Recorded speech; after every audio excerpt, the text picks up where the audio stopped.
Hi guys, welcome to TinyLog tutorial. In this session, I am going to explain TinyLog implementation for Maven projects. Let's go ahead and start. So I started my Eclipse. First, let us create a Maven project. So right click, New, Others, and here select for Maven project. Click Next. Next. Let us choose the artifact type as Maven-archetype-quick start. Then click on Next.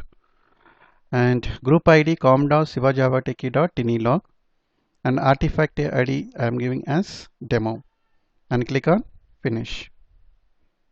Now once we have created the Maven project, now we need to add the Maven dependencies for TinyLog.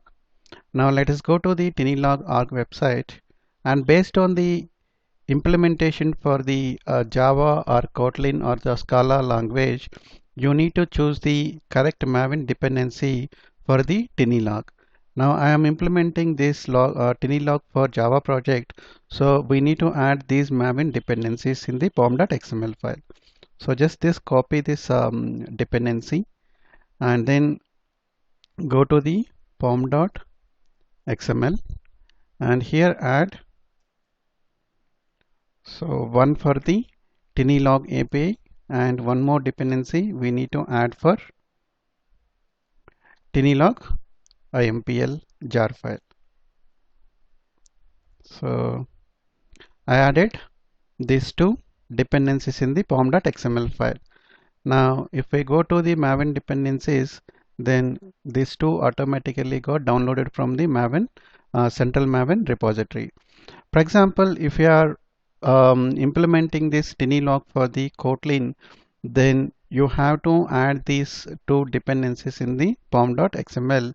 Similarly, if you are implementing for the Scala language, then you have to add these two dependencies for the TinyLog to implement for the Scala language. Now, once we add the dependencies, let us go to the src main Java, and here we have the basic class already created with app.java. Now let us go ahead and directly implement the TinyLog for entering our log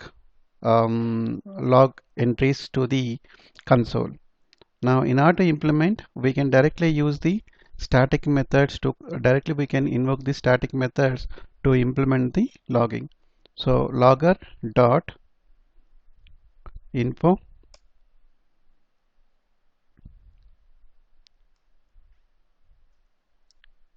welcome to TinyLog Maven world, and similarly we can add the log entries for log entries we can do for the different log levels. So we have TinyLog basically supports 5 types of logging log levels. One is info, another one is the error and warn and trace and then debug. Now let's go ahead and run this program. Right click, run as Java application.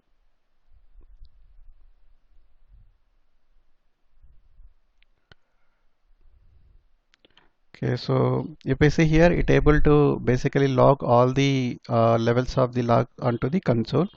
Now, in order to differentiate between the error, warn, and trace and debug, let us modify this message.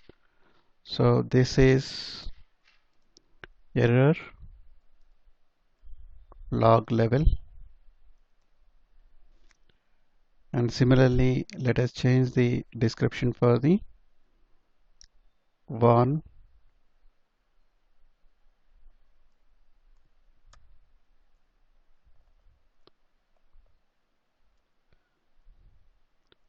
warn, and also for the trace and debug.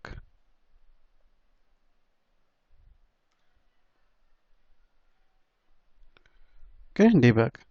Now let's go ahead and run once again this program.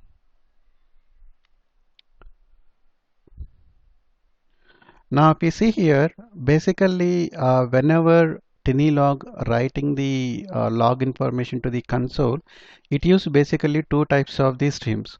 One is system.error. So system.error is going to be write the log level one and error. That is the reason if you see here it basically highlighted in the red color. And other levels like info, trace and debug, basically it uses system.out stream to basically write the log information into the console. Now by default, when you implement the TinyLog, by default it basically writing this information to the console. Now let us consider, now we have to write these log entries to the file. Then basically we have to create a TinyLog.properties file, and there we have to basically configure all the output and the format information in that TinyLog.properties file. So in order to create the TinyLog properties file, first we have to create a one source folder here. The source folder naming convention should be src main and then resources. So click finish. Now here we can basically add the TinyLog.properties file. Now let me create a one file here, TinyLog.properties. Let us click on finish. Now here we can basically write all the configurations related to the TinyLog. Now what I'm going to say is writer is file. That means the log entries has to go to the file, and writer dot log equal to, here I can say the file name, let us say test dot log file, and writer dot level, so which is nothing but the log level.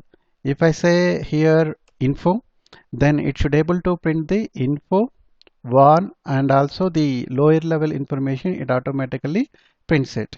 Now let us go ahead and run this program. So this time what happens is, instead of writing the log entries to the console, it basically writes this particular log info to the file, and we can able to see there will be a new file will be created for that log.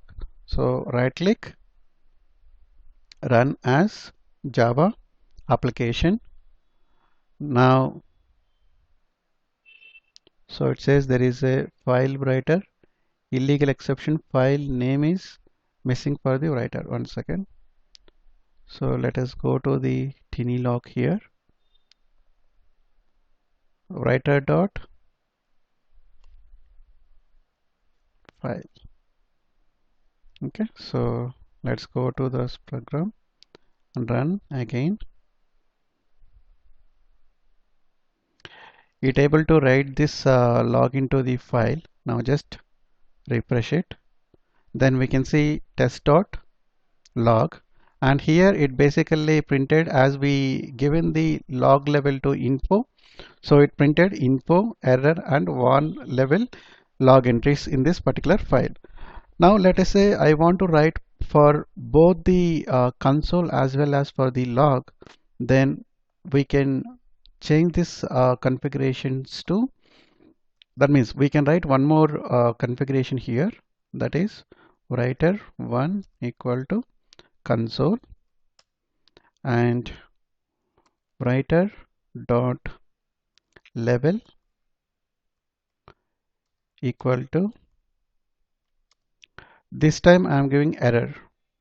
Now what happens is, now one writer is for writing to the file, another writing is basically to write to the console.